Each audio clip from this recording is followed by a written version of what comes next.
तो आइए हम लोग आज पढ़ते हैं लेक्चर 9 में इम्पल्स रिस्पॉन्स के बारे में कि डिफरेंट टेस्ट इनपुट से लेकर के डिफरेंट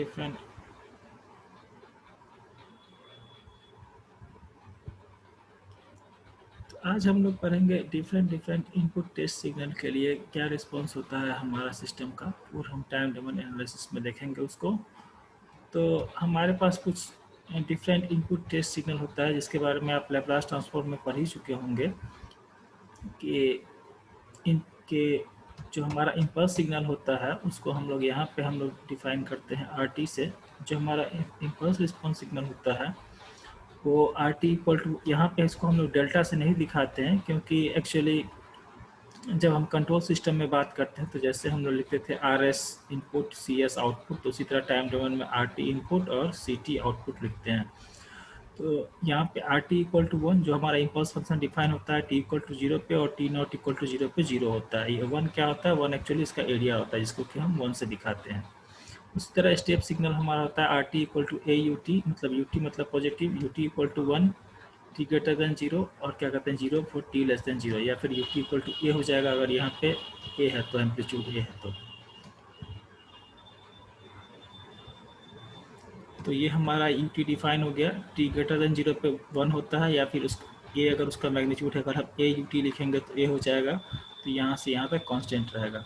इसका इम्पल्स रिस्पॉन्स या इम्पल्स फंक्शन का लैप्लास ट्रांसफॉर्म 1 होता है, इसका लैप्लास ट्रांसफॉर्म A/S होता है। ये लोग आप लोग सिग्नल सिस्टम में पढ़ चुके होंगे, बस यहाँ पे फिर से रिकॉल कर रहे हैं। रैम्प सिग्नल क्या होता है? RT इक्वल टू AT हमारा क्या हो गया? ए हमारा स्लो हो गया। जैसे y इक्वल टू mx होता है तो उसी तरह ये लाइन होता है T ग्रेटर देन 0, अदरवाइज ये 0 होता है। और क्या कहते हैं, ये हमारा पैराबोलिक सिग्नल होता है। पैराबोलिक सिग्नल ये एक नया सिग्नल है, इसके बारे में आप लोग सिग्नल सिस्टम में नहीं पढ़े होंगे। ये डिफाइंड होता है RT इक्वल टू AT²/T। तो T ग्रेटर देन 0 में इसका वैल्यू आता है AT²/2, अदरवाइज इसका वैल्यू 0 होता है। इसका लैप्लास ट्रांसफॉर्म होता है A/SQ। अब देखिए, अगर मान लीजिए कोई हमारा ट्रांसफर फंक्शन है जिसको कि हम FS से डिनोट किए, तो FS इक्वल टू क्या होगा? C/CS upon RS, output upon input. तो CS इक्वल टू क्या हो जाएगा? यहाँ पे transfer function into RS, transfer function को हम यहाँ पे क्या माने हैं? FS माने हैं, तो क्या हो जाएगा? FS into RS। तो अब देखिए क्या होता है कि अगर मान लीजिए RS जो हमारा इनपुट, तो transfer function FS equal to C/RS, तो CS इक्वल टू क्या हो जाएगा? FS into RS। अगर मान लेते हैं कि हमारा जो इनपुट है वो इम्पल्स रिस्पॉन्स है, इम्पल्स फंक्शन है, तो हम क्या बोलेंगे? अगर इनपुट हमारा इम्पल्स फंक्शन तो उसको हम लोग क्या बोलेंगे? Impulse response. तो इसका लैप्लास ट्रांसफॉर्म क्या होता है? 1। तो CS RS की जगह पे अगर हम 1 मल्टीप्लाई करेंगे तो CS इक्वल टू क्या हो जाएगा? FS। मतलब क्या हो जाएगा? मतलब ये हो गया कि impulse response FS equal to क्या है? Transfer function. तो impulse response equal to transfer function, तो क्या हो गया? FS into 1 equal to transfer function. तो इसका मतलब ये हो गया कि इम्पल्स रिस्पॉन्स मतलब क्या होता है? ट्रांसफर फंक्शन होता है। तो क्या यहाँ से निकल गया? Laplace transform of impulse response. किसी भी सिस्टम का टाइम डोमेन में मान लीजिए हमको उसका इम्पल्स रिस्पॉन्स दिया रहा है, उसका सीधा हम लैप्लास ट्रांसफॉर्म निकाल लेंगे तो क्या बन जाएगा? वो हमारा ट्रांसफर फंक्शन बन जाएगा। अच्छा, यहाँ पे कुछ कि d/dt अगर हम पैराबोलिक रिस्पॉन्स का डेरिवेटिव लेते हैं तो हमको रैंप रिस्पॉन्स मिलता है। अगर रैंप रिस्पॉन्स का डेरिवेटिव लेते हैं तो हमको स्टेप रिस्पॉन्स मिलता है। अगर स्टेप रिस्पॉन्स का डेरिवेटिव लेते हैं तो हमको क्या मिलता है? इम्पल्स रिस्पॉन्स मिलता है। तो मतलब किसी का स्टेप रिस्पॉन्स दिया हुआ है तो सीधा उसको हम क्या कहते हैं? डेरिवेटिव ले लेंगे तो इम्पल्स रिस्पॉन्स आ जाएगा, और उसका क्या कहते हैं? ट्रांसफर फंक्शन ले लेंगे तो हमको उसका लैप्लास ट्रांसफॉर्म ले लेंगे तो हमको क्या मिल जाएगा? ट्रांसफर फंक्शन मिल जाएगा। अब एक क्वेश्चन देखिए कि दिया हुआ है कि the impulse response of a unity feedback system is CT equal to -T e⁻t plus 2e⁻t t greater than 0। तो क्या कहते हैं? ये क्या हुआ? इम्पल्स रिस्पॉन्स दिया हुआ है, तो हम क्या बताएं अभी कि इम्पल्स रिस्पॉन्स इक्वल टू क्या होता है? Transfer function. तो अगर यहाँ पे इसका हम ट्रांसफर फंक्शन इसका हम क्या करते हैं? लैप्लास ट्रांसफॉर्म निकाल रहे हैं इसी इम्पल्स का, तो हमको क्या मिल जाएगा? ट्रांसफर फंक्शन मिल जाएगा। तो क्या होगा? तो find its open loop transfer function will be, मतलब ये इम्पल्स रिस्पॉन्स दिया हुआ है तो इसका ओपन लूप ट्रांसफर फंक्शन पूछ रहा है। यूनिटी फीडबैक सिस्टम का इम्पल्स रिस्पॉन्स दिया हुआ है, तो क्या होता है? Laplace transform of impulse response क्या होता है? हमारा ट्रांसफर फंक्शन होता है। तो क्या कहते हैं ट्रांसफर फंक्शन हमारा क्या आ गया यहाँ पे, ट्रांसफर फंक्शन क्या आ गया, इसका क्या कहते हैं, इसका लैप्लास ट्रांसफॉर्म लिखेंगे तो क्या हो जाएगा, e to power minus T का क्या होता है, e to power minus A T का लैप्लास ट्रांसफॉर्म क्या होता है हमारे पास में, क्या कहते हैं t into E to power minus A T, T into E to power minus A T का क्या Laplace transform 1/s plus A square. उसी तरह t to the power n E to the power minus T है तो इसका Laplace transform होता है हमारे पास में factorial n divide by S plus A into N plus one. यहाँ पे क्या है, t के पावर क्या है 1 है, तो मैं यहाँ का t into E to power minus A T, A की जगह पे क्या है 1, इस फॉर्मूला को यूज करेंगे तो क्या हो जाएगा 1/s प्लस वन का होल स्क्वायर। यहाँ पे माइनस साइन है तो माइनस साइन आ गया, या इसका क्या हो जाएगा 2 E to power minus A T का क्या होता है 1/s प्लस ए, 2 बाई क्या हो जाएगा s प्लस वन ए। इस दोनों को जोड़ दिए तो हमारे पास क्या आ गया ट्रांसफर फंक्शन 2 इंटू क्या कहते हैं 2 into S plus one by S plus one का 2s प्लस वन का क्या कहते हैं divide by S plus one का होल स्क्वायर। तो ये हमारा क्या है यूनिटी, ये हमारा क्या दे रखा है कि यूनिटी फीडबैक सिस्टम का क्या कहते हैं हम लोग को टाइम क्या कहते हैं टाइम रिस्पॉन्स दे रखा है। तो यूनिटी फीडबैक एक्चुअली का क्या होता है, एक्चुअली हमारे पास में GS divide by 1 plus GS H S. तो इसको इससे कंपेयर कर देंगे, हमको निकालना क्या है ओपन लूप ट्रांसफर फंक्शन। तो जीएस डिवाइड बाय ये जो हमारा आया है ये क्या है क्लोज लूप ट्रांसफर फंक्शन। तो close loop transfer function unity feedback का क्या होता है GS divide by 1 plus GS H S. इसको इससे कंपेयर कर देंगे तो 2s plus one divide by S plus one का होल स्क्वायर। और यहाँ पे फीडबैक क्या हो गया एच एस इक्वल टू 1 क्योंकि यूनिटी फीडबैक है। अब इसको इससे क्रॉस मल्टीप्लिकेशन करेंगे तो क्या हो जाएगा G S into S plus one का whole square plus 2s plus one into one plus G S. इस दोनों को मल्टीप्लाई कर दिए तो मल्टीप्लाई करने के बाद हमारे पास क्या आ जाएगा, ये 2s प्लस वन 1 से मल्टीप्लाई किया 2s plus one G S से मल्टीप्लाई किया तो जी एस क्या करते हैं plus G S into 2s plus one. फिर इसमें से इसको क्या करते हैं जीएस वाले टर्म को क्या करते हैं इधर ले आए और जीएस कॉमन ले लिया तो एस प्लस वन का whole square minus 2s plus one equal to 2s plus one. तो फाइनली हमारे पास जीएस क्या आ गया, जीएस आ गया हमारे पास 2s plus one by whole square 2s plus one divide by S square. तो ये हमारे पास क्या निकल गया, ये हमारे पास निकल गया क्या कहते हैं ओपन लूप ट्रांसफर फंक्शन। एक दूसरा मेथड भी हम आप लोगों को बताए थे फर्स्ट या सेकंड लेक्चर में बताए थे कि यूनिटी फीडबैक सिस्टम जब भी दिया हो तो ओपन लूप ट्रांसफर फंक्शन कैसे निकालते हैं, सीधा numerator divide by denominator minus numerator. तो क्या आ गया हमारे पास में transfer function equal to 2s plus one divide by S plus one का whole square minus 2s plus one. तो क्या आ गया G S equal to 2s plus one by S square. अब क्या है to obtain expression for error with disturbance. इससे क्या कहते हैं अब जब हम इससे जो एरर निकालेंगे अगर वो कोई डिस्टर्बेंस दे रखा है सिस्टम में तो उसके अकॉर्डिंग हम क्या एरर निकालेंगे। तो ये हम पहले भी बता रखे थे सिग्नल फ्लो ग्राफ में कि जब दो इनपुट दे रखा है तो एक बार एक इनपुट को जीरो मानेंगे फिर निकालेंगे, एक बार फिर दूसरे इनपुट को जीरो निकालेंगे फिर निकालेंगे, फिर दोनों को सम कर देंगे तो टोटल आउटपुट हमारा निकल जाएगा।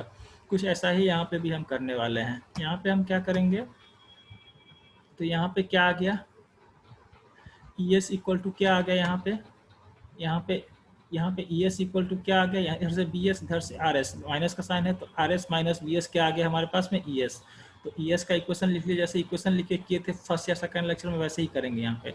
ई एस इक्वल टू क्या आ गया R S minus B S. तो ई एस इक्वल टू क्या आ गया बी एस की जगह पे क्या हो जाएगा, बी एस की जगह पे हो जाएगा H S into C S. ये सी एस आ रहा है इधर से H S, C S H S multiply हो गया तो C S into H S. तो सी एस इक्वल टू क्या हो जाएगा, सी एस इक्वल टू हमारे पास हो जाएगा, अब सी एस इक्वल टू हमारे पास क्या हो रहा है, C S equal to output क्या हो जाएगा, दोनों के लिए आउटपुट होगा, एक बार इसके लिए और एक बार इस इनपुट के लिए और एक बार इस इनपुट के लिए। तो आउटपुट पहले इसको जीरो मान लेते हैं, इसको जीरो मान लेंगे तो क्या हो जाएगा सी एस इक्वल टू क्या आ जाएगा हमारे पास G two S into E one S into G one S. तो क्या हो गया हमारे पास ई वन क्या कहते हैं E S into G one S into G two S. अब क्या कहते हैं इसको जीरो मान लेंगे, इसको जीरो मान लेंगे तो इसके थ्रू देखते हैं तो इसके थ्रू क्या आ जाएगा हमारे पास में D S into G two S C S equal to. तो हमारे पास दोनों का सम कर देंगे तो टोटल आउटपुट निकल जाएगा। सी एस इक्वल टू क्या हो गया E S G one S यहाँ पे जी टू एस और फिर क्या है D S into G two S. इस तरह से हमारे पास में इसको रीअरेंज कर लिए फिर से मल्टीप्लाई करके तो E S G one S plus G two E S G one S G two S plus D S into G two S. अब क्या कहते हैं ई एस हमारा क्या था R S minus B S, E S equal to क्या हो जाएगा R S minus B S into क्या हो जाएगा C S, sorry R S equal to क्या, R S minus B S, E S था, तो बी एस की जगह पे हमारा क्या हो जाएगा, बी एस की जगह पे हमारे पास में आ जाएगा क्या कहते हैं R S minus C S. देखिए यहाँ पे बी एस की जगह पे क्या आ जाएगा, बी एस की जगह पे आ जाएगा C S into H S, B S की जगह पे क्या आ जाएगा C S into H S. यहाँ पे हम बी एस की जगह पे पुट कर दिए H S into C S. अब देखिए तो ई एस का फाइनल हमारा इक्वेशन आ गया आर एस माइनस क्या कहते हैं, अब बी एस और सी एस का वैल्यू हम पुट कर दिए तो हमारे पास में क्या आ गया, क्या कहते हैं H S into C S, तो सी एस का वैल्यू हम यहाँ पे निकाल चुके हैं, तो यहाँ पे इसका वैल्यू हम पुट कर दिए तो हमारे पास क्या आ गया, R S minus B S का वैल्यू था हमारे पास में R S minus H S into C S, तो हमारे पास में क्या आ गया E S G one S G two S H S और minus D S G two S H S, ये हम सी एस का वैल्यू निकाल चुके थे। ठीक है, इसको यहाँ पे हम सी एस की जगह पे हम डाल दिए तो हमारे पास में ये इक्वेशन आ गया एरर सिग्नल का। अब देखिए अब क्या करते हैं, अब ई एस वाले टर्म को एक साइड ले गए, इधर वाला टर्म क्या हो गया आर एस, ई एस वाले टर्म को एक साइड निकल गए तो हमारे पास में क्या आ गया R S divide by one plus G one G two into H S minus और क्या कहते हैं ये D S into G two S into H S divide by one plus G one S G two H two S. कुछ नहीं किया है, यहाँ पे क्या कहते हैं ई एस निकालेंगे तो इसको क्या कहते हैं इस साइड क्या कहते हैं, इसको क्या करते हैं इससे डिवाइड करेंगे, इसको क्या करते हैं ई एस निकाले, इसको क्या करते हैं इसे डिवाइड किए तो दो टर्म आ गया, एक क्या कहते हैं आर एस के टर्म में आ गया और एक डी एस के टर्म में आ गया।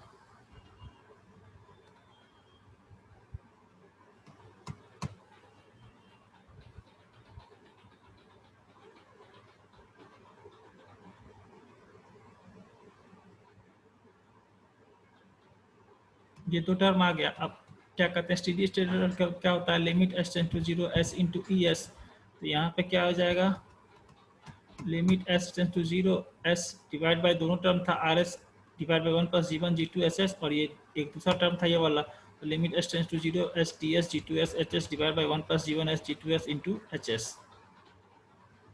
तो ये हो गया स्टेडी स्टेट एरर। तो अब हम लोग पढ़ेंगे steady state error for different type of input. जो हम लोग टेस्ट इनपुट डिफाइन किए थे रैम्प स्टेप, तो सबके लिए हम लोग क्या करेंगे डिफरेंट टाइप ऑफ इनपुट के लिए स्टेडी स्टेट एरर का हम लोग एक्सप्रेशन लिखेंगे। तो प्रीवियसली हम लोग डिराइव कर चुके थे इससे पहले से में कि स्टेडी स्टेट एरर को क्या होता है limit S tends to zero S into R S divide by one plus G S into H S. अब देखिए स्टेप इनपुट के लिए हम लोग देखेंगे, तो स्टेप इनपुट के लिए हम लोग देखेंगे तो आर एस इक्वल टू क्या होता है ए बाई एस, उसी तरह इस फॉर्मूला में पुट कर दिया, आर एस की जगह पर क्या पुट कर देंगे ए बाई एस, तो क्या हो जाएगा limit S tends to zero S into A by S one plus G S H S, तो क्या हो गया ए वन को हटा दिए limit S tends to zero G S H S, तो इस limit S tends to zero G S H S इसको हम लोग डिफाइन करते हैं, इसको हम लोग डिफाइन करते हैं के पी, क्या करते हैं इसको हम लोग बोलते हैं के पी। तो हमारे पास क्या आ गया A divide by one plus के पी, तो स्टेडी स्टेट एरर क्या आ गया A divide by one plus के पी, और के पी क्या निकालेंगे के पी हमारा हो गया limit S tends to zero G S into H S, यहाँ पे K P is called position error constant. अब क्या कहते हैं रैम्प इनपुट के लिए निकालेंगे, तो रैम्प इनपुट के लिए हमारे पास क्या होता है लैप्लास ट्रांसफॉर्म, रैम्प इनपुट के लिए हमारे पास लैप्लास ट्रांसफॉर्म होता है क्या कहते हैं A divide by S square, तो वैसे ही पुट करेंगे limit S tends to zero S into R S divide by one plus G S H S, तो क्या हो जाएगा हमारे पास में limit S tends to zero, ये एस स्क्वायर से एक एस कट गया, ये एस वाला टर्म नीचे आ गया, तो क्या हो गया A divide by S into S plus G S into H S. अब इसको हम कर लेते हैं क्या, तो limit S tends to zero S और ये वाला टर्म आ गया limit S tends to zero S G S H S, ये वाला टर्म जीरो हो गया, तो हम क्या लिख सकते हैं A by K B, by K B equal to क्या हो गया limit S tends to zero S G S into H S. यहाँ पे हम लोग के बी क्या बोलते हैं, के बी हम लोग बोलते हैं वेलोसिटी एरर कांस्टेंट, तो क्या हो गया limit S tends to zero S into G S into H S, ये हमारा क्या हो गया के बी।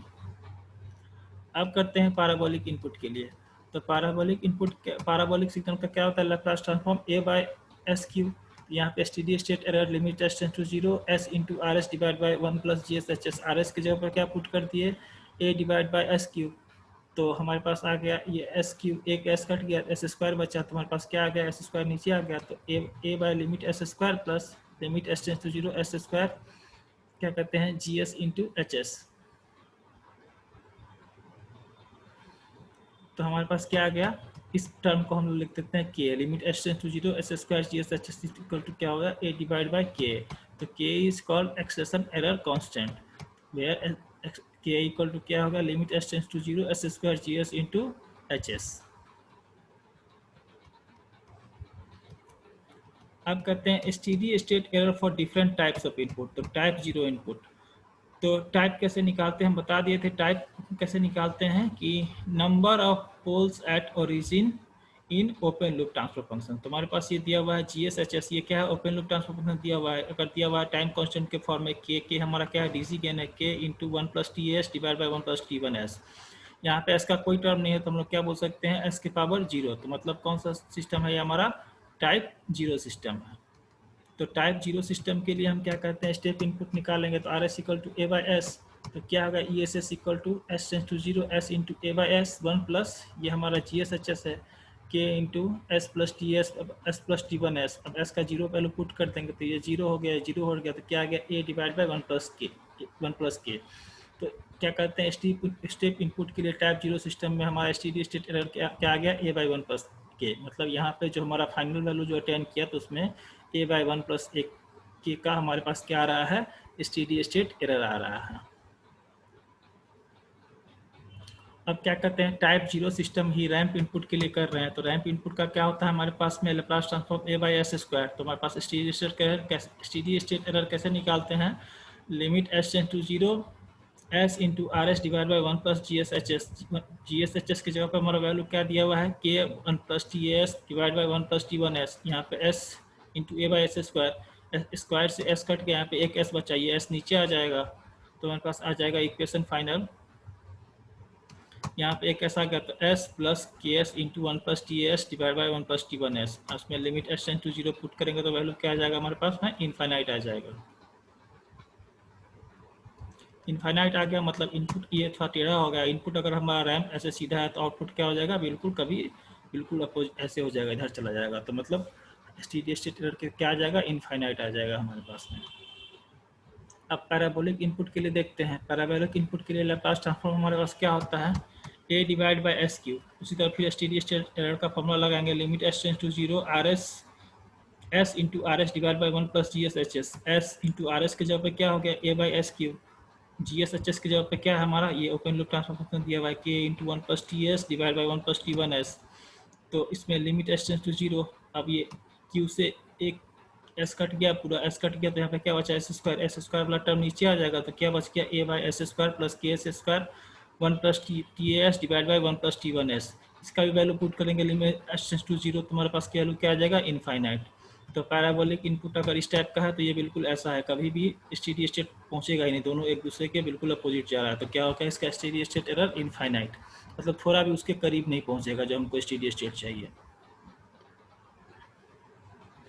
तो वो हम निकाल चुके टाइप जीरो सिस्टम का तीनों इनपुट के लिए। तो उसी तरह एक टेबल बनता है, आप चाहे तो खुद से डिराइव करके भी लिख सकते हैं, लेकिन एक टेबल बनता है जो आपको आगे न्यूमेरिकल में बहुत काम देगा। ये टेबल हम बताते हैं टाइप वन, टाइप टू और टाइप जीरो सिस्टम के लिए। टाइप टू से आगे हम नहीं लिखते हैं, टाइप टू से आगे हम लोग नहीं बनाते हैं, क्योंकि हम जो सब्जेक्ट पढ़ रहे हैं उसका क्या नाम है, लीनियर कंट्रोल सिस्टम। जैसे ही टाइप टू से आगे बढ़ेंगे तो क्या कहते हैं, सिस्टम में नॉन लीनियरिटी आता है। तो नॉन लीनियरिटी आता है तो उसको हमारे सिलेबस में नहीं है, उसको हम लोग नहीं पढ़ेंगे। हम लोग को क्या पढ़ना है, लीनियर कंट्रोल सिस्टम। तो टाइप टू सिस्टम तक हमारा क्या होता है, सिस्टम हमारा लीनियर होता है।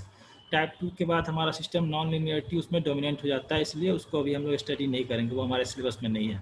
तो टाइप जीरो के लिए हम निकाल के दिखा दिए थे कि क्या आया था, step input A by one plus के इन्फिनिटी इन्फिनिटी, के पी इक्वल टू क्या आया था, के वी इक्वल टू जीरो आया था और के इक्वल टू जीरो आया था। उसी तरह टाइप वन के लिए अगर हम निकालेंगे तो ये हमारा आ जाएगा, स्टेप इनपुट जीरो आ जाएगा, के पी इक्वल टू इन्फाइनाइट आ जाएगा, रैम्प इनपुट ए बाई के आएगा और के वी इक्वल टू क्या आ जाएगा, पैराबोलिक इन्फिनिटी आ जाएगा और के इक्वल टू जीरो आ जाएगा। उसी तरह टाइप टू के लिए निकालेंगे, जैसे हम टाइप जीरो के लिए निकाले हैं, तो उसका हो जाएगा क्या कहते हैं, स्टेप के लिए जीरो, के पी इक्वल टू इन्फिनिटी, के वी इक्वल टू क्या कहते हैं, ये वाला टर्म हमारा 0 हो जाएगा और के बी इक्वल टू इन्फिनिटी, और ये वाला टर्म आ जाएगा ए बाई के और के इक्वल टू के। तो इस टेबल को हम लोग को याद रखना है। टाइप 1 टाइप 2 का ऐसे आप निकाल के देखिएगा आप लोग, बाकी ये टेबल को हमको याद करना है। इस टेबल का डायरेक्ट यूज होगा आगे न्यूमेरिकल में, जिससे कि हम बार बार तो निकालने नहीं जाएंगे, तो इस टेबल का यूज करके आगे हम न्यूमेरिकल को सॉल्व करेंगे।